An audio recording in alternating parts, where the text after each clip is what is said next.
Bonsoir et bienvenue à l'émission des Moments de bonheur avec Carole Noël.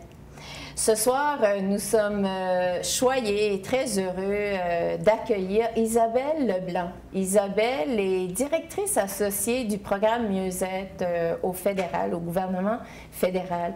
Alors, sans plus tarder, nous accueillons Isabelle. Bonsoir. Bonsoir, Carole. Dis-nous, Isabelle, comment est-ce que tu es arrivée à être dans ce poste, parce que je te connais et je sais que tu es une femme très intègre et tu aimes aussi le mieux-être et je crois que c'est un poste dont tu rêvais. Donc, comment est-ce que tu es parvenue à passer par-dessus les petites embûches et tout ça pour arriver à ce qui te fait le plus vibrer? Ça a été un parcours avec beaucoup de détours, si on peut dire. Lorsque j'étais au secondaire, j'étais passionnée d'aider les gens, déjà. Même avant ça, j'ai toujours ressenti que ça faisait partie de qui j'étais.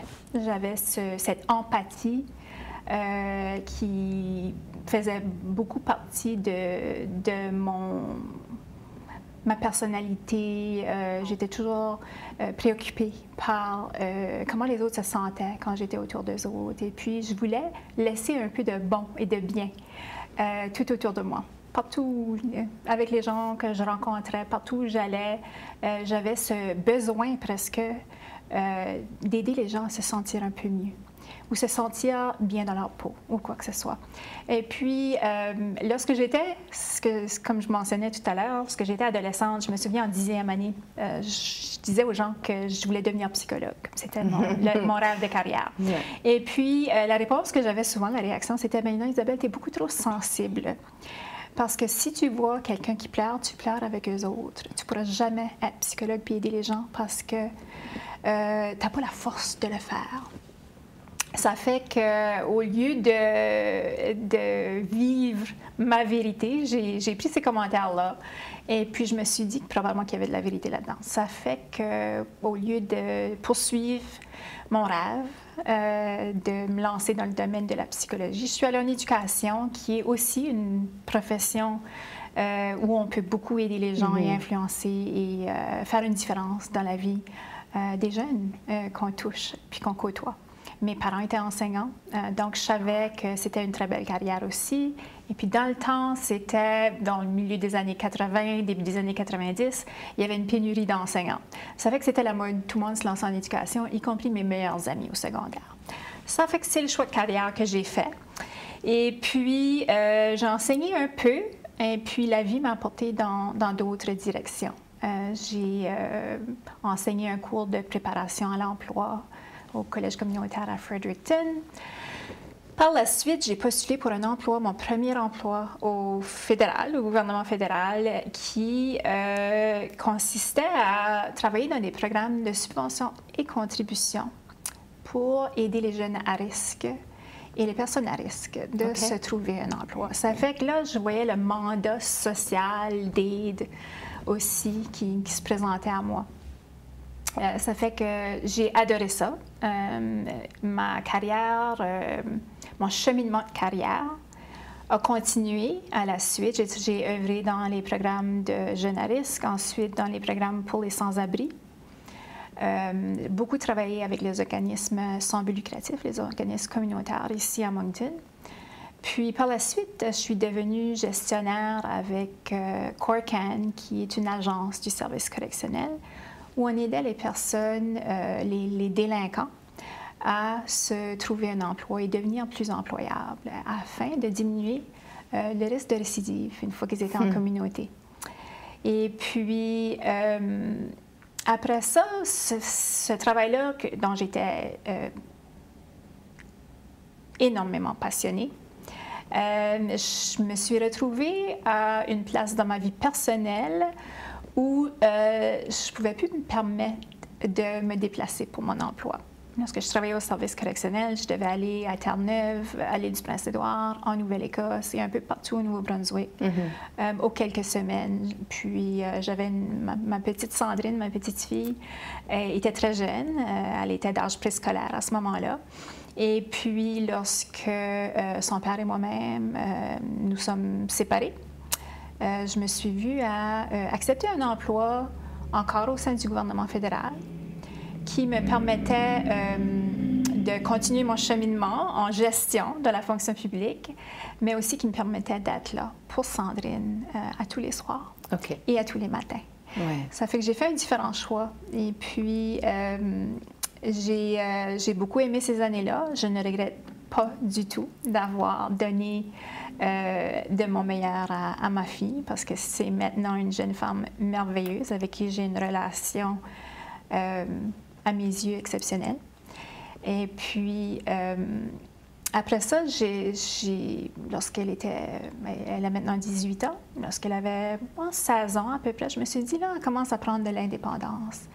Alors, qu'est-ce que je veux faire pour les 10 prochaines années qui me restent à travailler, qui me restent à œuvrer dans ma carrière au sein de la fonction publique, si possible? Qu'est-ce que je voudrais faire? Ça fait que je me suis dit, tu sais, je veux travailler avec les gens. J'ai une passion pour le pouvoir de l'humain et la beauté du cœur humain. Ça fait que, qu'est-ce qui peut me permettre de faire ça? Ça fait là, je me suis dit, bon, je vais me diriger en ressources humaines. Puis j'ai fini, moi, d'aller plus loin dans ma carrière. Moi, je suis bien à ce niveau ici, où je suis encore assez proche des gens, mais j'aime aussi beaucoup la gestion qui me permet de faire du coaching, d'accompagner les gens dans leur propre cheminement de carrière.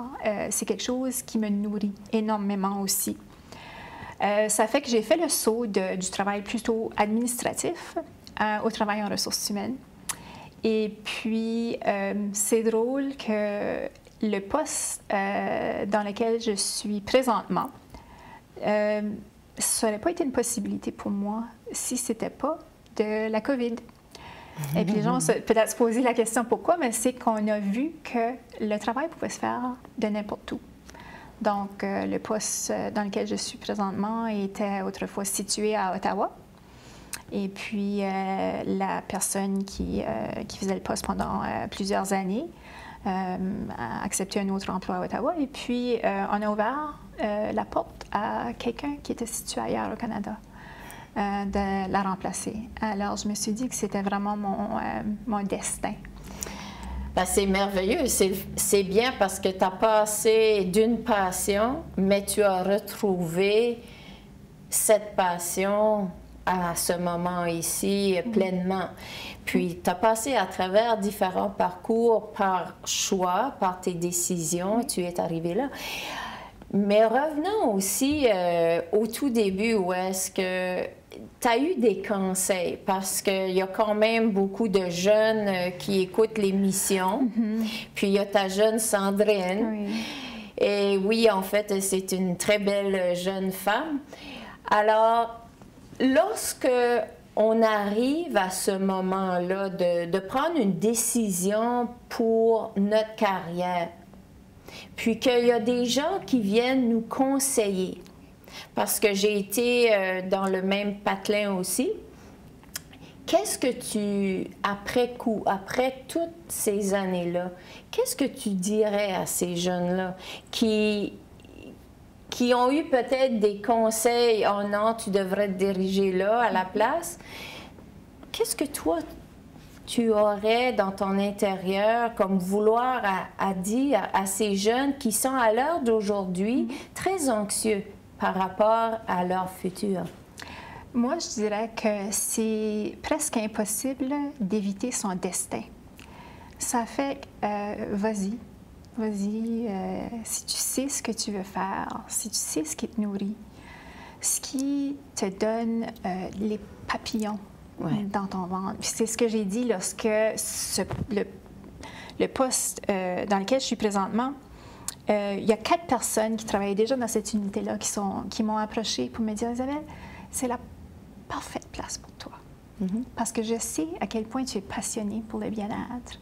Et puis je sais à quel point tu tiens à ce que notre milieu de travail soit aussi sain, aussi productif, aussi bon pour tout le monde, afin que tout le monde soit heureux et productif dans le milieu de travail. Et puis, j'ai eu des papillons dans mon ventre. Donc, c'était certain, il n'y avait aucune hésitation de ma part d'approcher le directeur général qui était responsable de l'embauche de la prochaine personne, puis de dire, moi, je suis la parfaite personne pour ce poste-là et voici pourquoi. Et puis, tu sais, malgré les détours que j'ai pris, comme j'ai mentionné tout à l'heure, j'ai pris une pause, j'ai pris un recul, j'ai pris des détours. Puis, les raisons pour lesquelles j'ai fait ça, c'est parfois par choix, à l'occasion par besoin. J'ai pas pu éviter de retrouver ma place, ce qui était vraiment fait pour moi, ce qui m'appelait, ce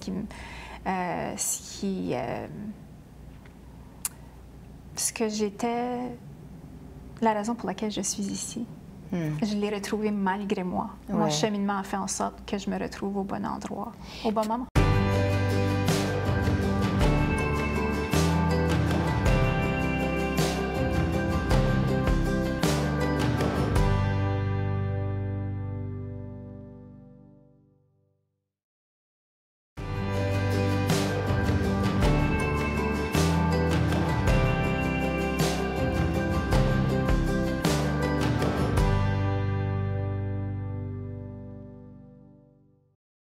Puis dans ces moments où est-ce que l'anxiété venait, où est-ce que peut-être tu ressentais une insécurité ou un doute quelconque, comment tu as fait pour passer au travers de ça? Comment est-ce que tu as fait pour arriver à avoir plus de confiance dans ton intérieur?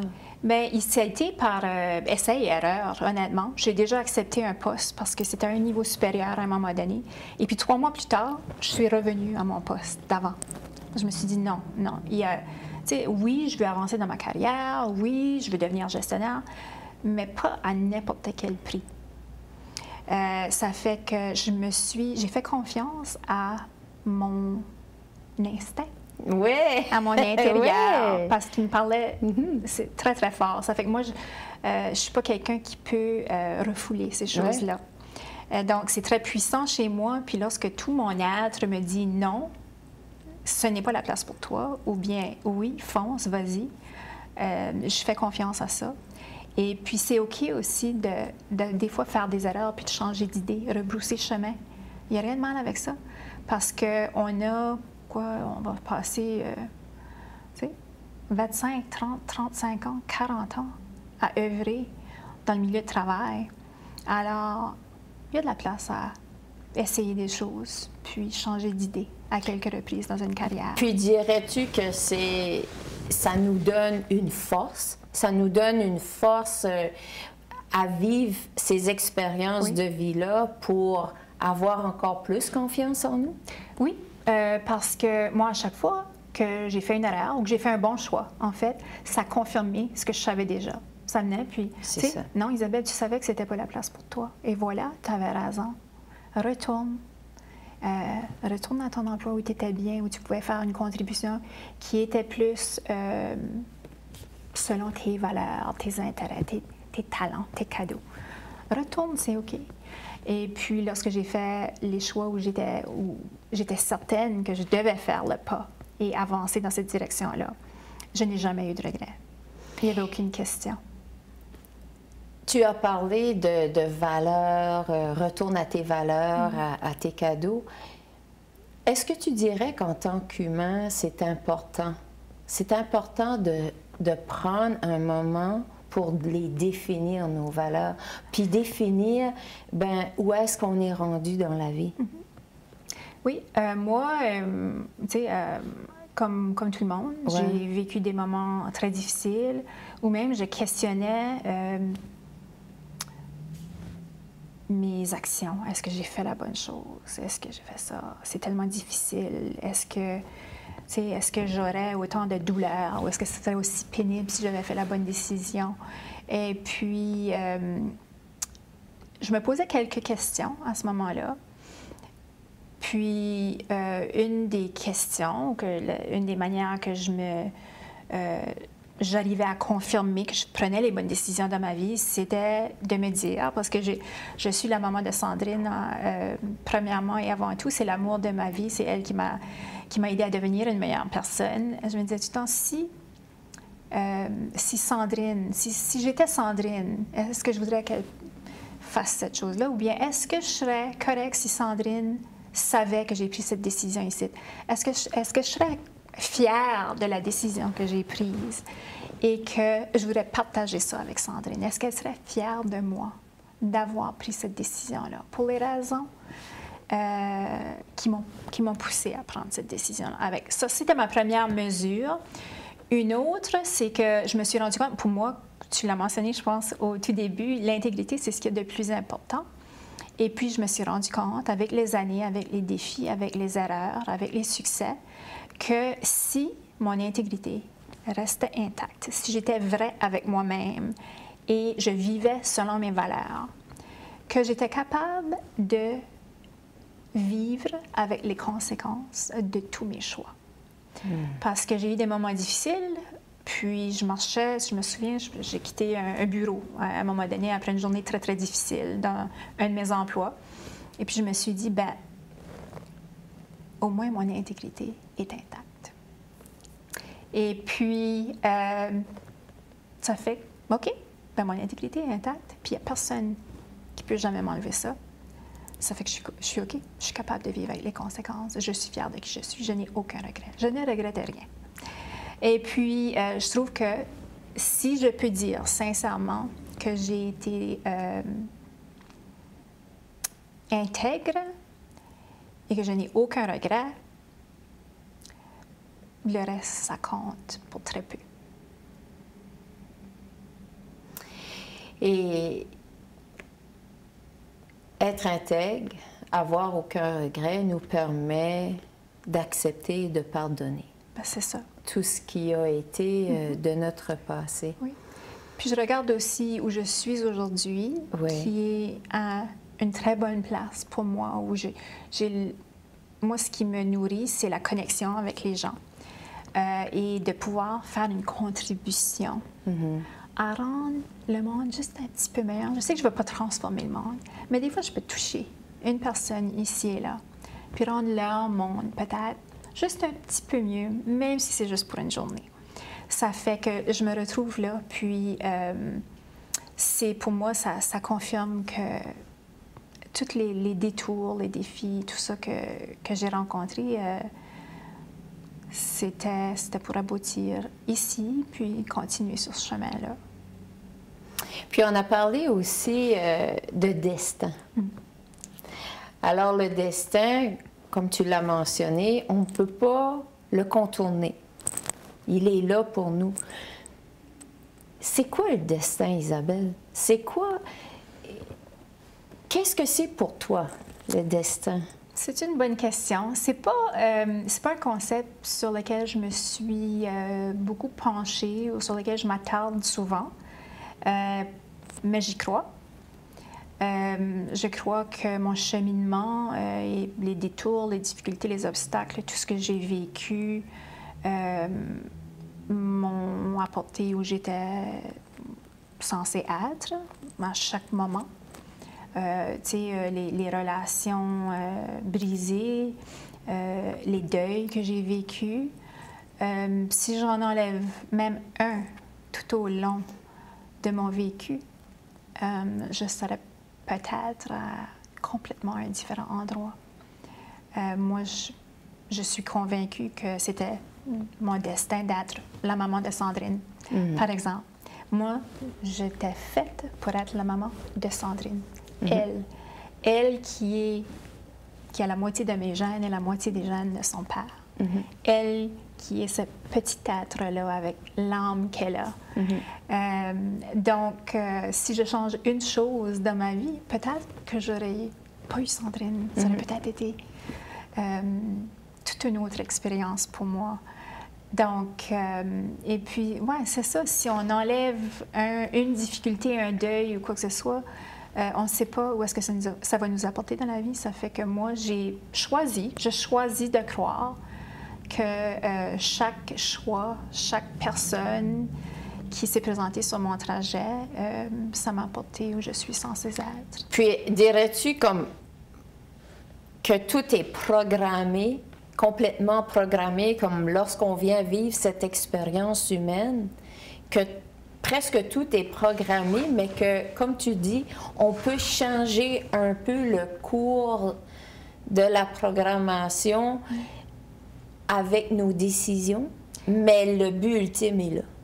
Le but ultime est là. C'est sûr que nos choix, je veux dire, on ne peut pas s'asseoir là et attendre que le destin se présente à nous. Fait que le destin, tu sais, on a un grand rôle à jouer là-dedans. Puis les décisions, c'est pour ça que je me dis pas moi que tout est déjà décidé nécessairement pour moi jusqu'à la fin de mes jours. De toute façon, je suis salée, je ne le saurais pas avant d'arriver là. Et puis, je trouve que si on fait les bons choix pour les bonnes raisons, les bons choix pour nous, un bon choix, ça peut être très différent d'une personne à l'autre. Le bon choix pour moi ne sera pas nécessairement le bon choix pour toi ou pour Sandrine ou quoi que ce soit. Mais si on prend des décisions, on va de l'avant avec intégrité, en étant vrai avec soi-même, pour le plus grand bien de tous, on va se créer une vie dont on peut être fier et un destin qui est des plus beaux. Alors, moi, je pense que j'ai un grand rôle à jouer dans mon destin. Mais je sais que une partie de mon destin, c'est de venir en aide d'une manière ou d'une autre aux gens qui m'entourent. C'est tout ce que je sais. Puis tu as parlé plusieurs fois de difficultés dans ta vie. Comment tu as fait pour passer à travers ces difficultés ou ces moments difficiles-là? Quelles sont les stratégies que tu as utilisées? Je suis très contente que tu me poses cette question-là. Puis c'est une question qu'on me pose souvent. Et puis, pour moi, c'est d'accepter qu'il va y avoir énormément d'inconnus et d'inconfort, même de la douleur. Mais c'est de jamais oublier que si on ressent la douleur, puis qu'on on se laisse ressentir, parfois ça peut être une douleur atroce, un grand deuil, où on a la difficulté à sortir du lit le matin. Mais encore là, autant que je suis une personne qui vit à partir du cœur, ma tête sait que si je vis ma douleur, que je laisse la douleur passer à travers de moi, que je pourrais la relâcher. Et puis que c'est temporaire, que je vais passer à travers, parce que à chaque fois que j'ai vécu une situation difficile, un deuil, dans ma vie, le plus intensément que je vivais les émotions que j'avais à vivre, le plus rapidement et complètement, je guérissais. Ça fait que pour moi, c'est de croire que la seule manière de s'en sortir, c'est de passer à travers. On ne peut pas refouler des sentiments parce qu'ils vont ressortir à un moment ou à un autre. C'est ça. Puis, si on ne se permet pas de les vivre au complet, ça va sortir à un moment donné, puis probablement pas de la bonne manière. Ça va sortir en colère, en maladie, en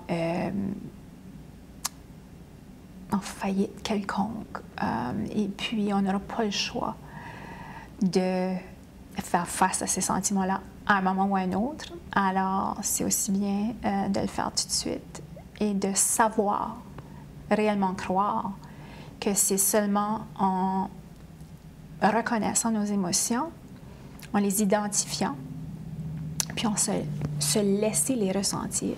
Se permettre, de ressentir et de libérer ces émotions font en sorte que on vient de relâcher peut-être Oui. un niveau de stress qui était déjà élevé. Oui, parce que moi, je crois aussi beaucoup que c'est pas, on ne peut pas se convaincre de ne pas vivre un deuil ou de seulement ressentir des émotions positives. Nos émotions sont ce qu'elles sont. Le deuil, c'est nécessaire pour avancer dans la vie et lâcher prise. Et puis, nos émotions sont ce qu'elles sont. Il n'y a pas d'émotions positives ou négatives. Il y en a qui sont plus douloureuses, il y en a qui sont plus joyeuses. Mais tout est nécessaire. Puis, il faut les accepter, les ressentir. Puis, après ça, seulement après ça, on peut les relâcher. Quel beau mot de fin. Merci beaucoup, Isabelle Leblanc, d'avoir participé à cette émission aujourd'hui. Alors, nous vous remercions pour votre belle présence et nous vous disons plus de paix dans votre cœur, plus de paix sur cette magnifique terre et à bientôt.